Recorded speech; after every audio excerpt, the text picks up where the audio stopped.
നോക്കടോ കടിയൻ. ഏ എന്തോ അപകടം പറ്റി കിടപ്പാ, ബോധം പോയി. നമ്മുടെ പ്രാർത്ഥന കാട്ടുമുത്തപ്പൻ കേട്ടു.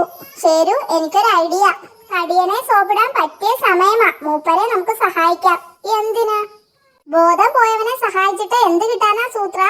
അതല്ല, ബോധം വീഴുമ്പോ നമ്മൾ അടുത്ത് വേണം, അതും നമ്മുടെ ഗുഹയില്. ഇവിടെ അടുത്തല്ലേ എന്റെ ഗുഹ, അങ്ങോട്ട് കൊണ്ടുപോകാം. നമുക്ക് ഒറ്റയ്ക്ക് പറ്റില്ല, ആരെങ്കിലും സഹായിക്കാൻ വേണം. ഒരുത്തൻ വരുന്നുണ്ട്. ചേട്ടാ ചേട്ടാ, ഈ ചേട്ടനെ ചേട്ടനെന്ന ഗുഹയിൽ എത്തിക്കാമോ? എന്നെ കൊണ്ട് വയ്യ, ഞാൻ എന്റെ ഗുഹയിൽ കൊണ്ടുപോവുകയാ. ചേട്ടന്റെ ഗുഹ എവിടെയാ? കുറച്ച് പടിഞ്ഞാറാ. എന്നാ പിന്നെ പോന്ന വഴിക്ക് ഈ ചേട്ടനെയും പൊക്കി പിടിച്ചു പോകാമല്ലോ. പൊക്കാൻ പറ്റൂല. വേണ്ട, വള്ളി കെട്ടി വലിച്ചാ മതി. കടിയിൽ ബോധമില്ലാത്തത് ഭാഗ്യം. ശരു, താൻ ഈ വള്ളി ഒന്ന് കെട്ടിക്കൊടുക്ക. ഞാൻ മുമ്പേ പോയി ഗുഹയൊന്ന് ക്ലീൻ ആക്കാം.